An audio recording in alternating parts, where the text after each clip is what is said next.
السلام عليكم. اهلا بيكم في حكايات مامي لكل عشاق الرومانسية.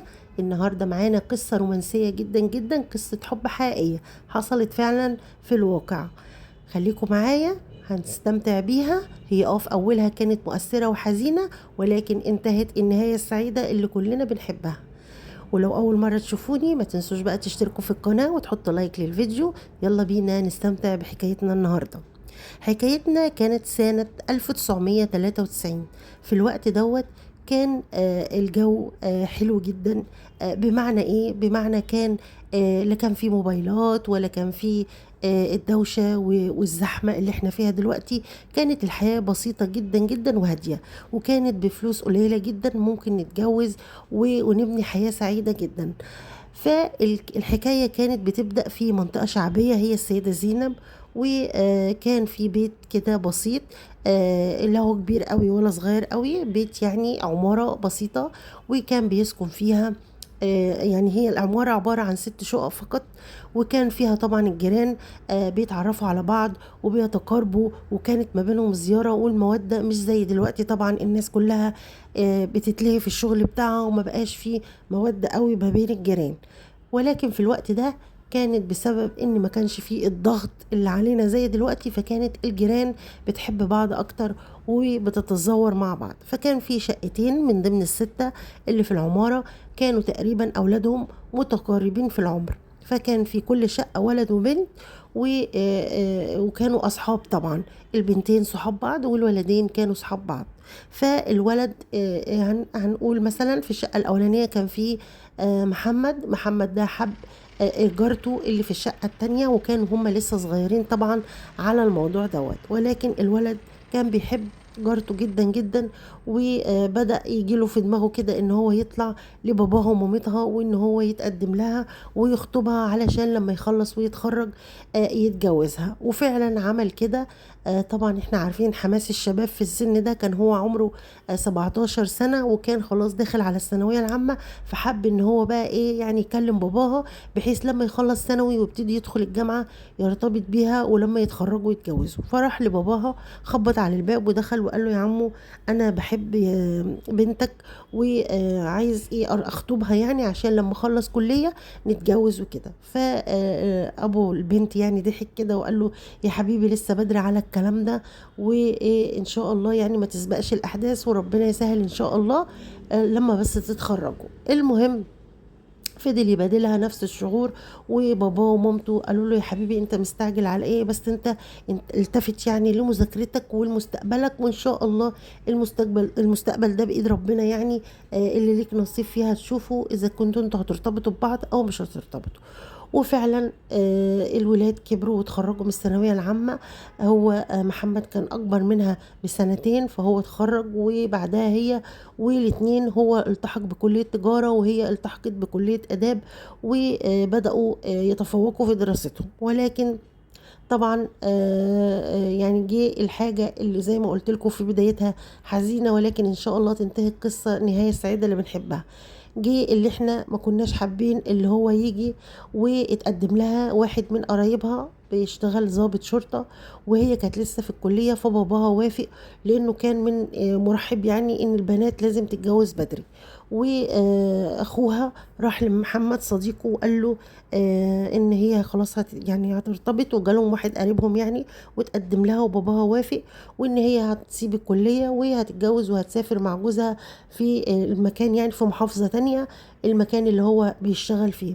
فطبعا هو اقنع صاحبه يعني اللي هو اخو حبيبته ان هو الموضوع ده فعلا كان يعني عارف يعني ان هيجي في يوم من الايام وان ممكن يحصل يعني وما يكملوش مع بعض. وللأسف الشديد البنت اتجوزت وسافرت مع جوزها، وهو كمل حياته وخلص دراسة واشتغل في بنك، وبدأ بقى يلتفت لحياته وعمل بيت وشقة يعني وفرشها وكده. والمهم فضلت مامته تزن عليه علشان خاطر يتجوز، فوافق يعني. وبدأوا يدوروا له على واحدة، فلقى واحدة يعني بتشتغل مدرسة، فقرر ان هو يرتبط بيها وفعلا اتجوز.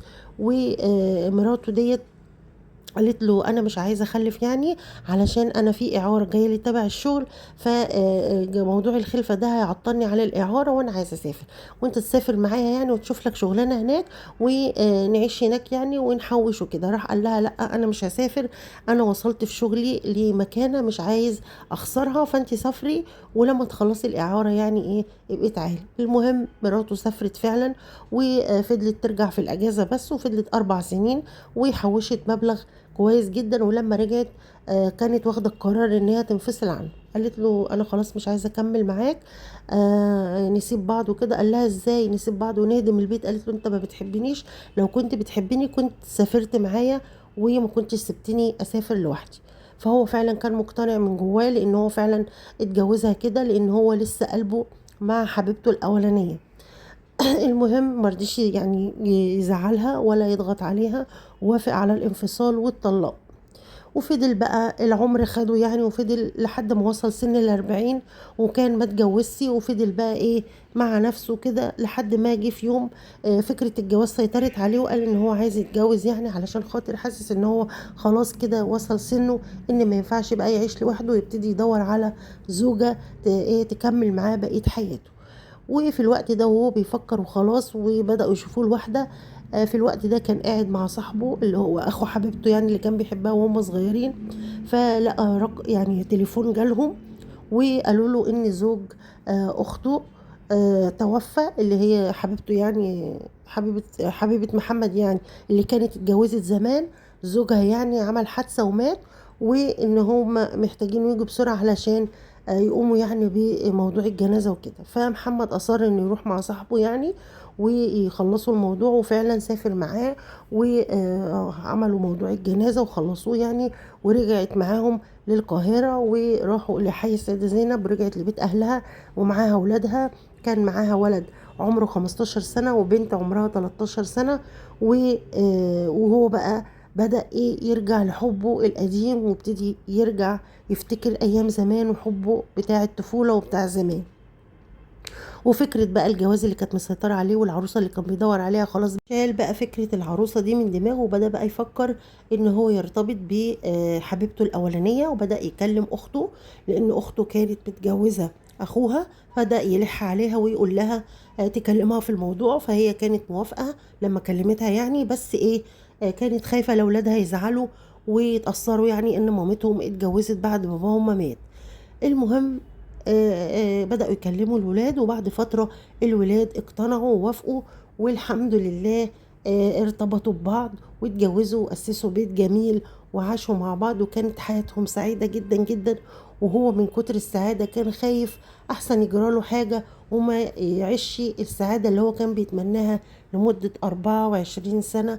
كان مستني حبيبته، والقدر أمهله إن هي ترجع له بعد سنين، وبعد فراق سنين سنين رجعوا لبعض تاني وعاشوا في حياة سعيدة. وهو أقنعها لما قال لها إن هو مخلفش وإن ولادها هيبقوا ولاده هيخلي بالهم منه، وفعلا خلى بالهم منهم، كان بيتابعهم في الدراسة وحنين عليهم جدا وبيصرف عليهم جدا جدا، ومخليهمش عايزين حاجة. حتى فلوسهم اللي ورثوها عن باباهم كانوا وارثين حتة أرض، هو باعها لهم وخد الفلوس وحطها لهم في البنك اللي هو بيشتغل فيه بالاسم الشرعية، جزء الأم وجزء للأولاد. والحمد لله كانت حياتهم سعيدة، وانتهت قصتنا الرومانسية الجميلة بالنهاية السعيدة اللي كلنا بنحب ان هي نشوفها دايما في جميع قصصنا وفي جميع حياتنا، ان احنا نشوف النهاية السعيدة دي. وبعد فراق سنين اتجمعوا تاني وعاشوا حياة سعيدة جدا جدا، وما كانش مصدق نفسه طبعا من الفرح. دي قصتنا، يا رب تكون عجبتكم. قصة رومانسية ومؤثرة، حزينة وفرحانة في نفس الوقت، او يعني بتفرحنا في نفس الوقت.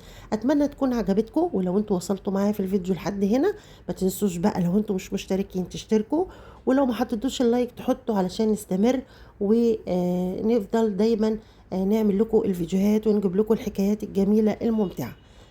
دمتم في رعاية الله، واشوفكم على خير، والسلام عليكم ورحمة الله وبركاته.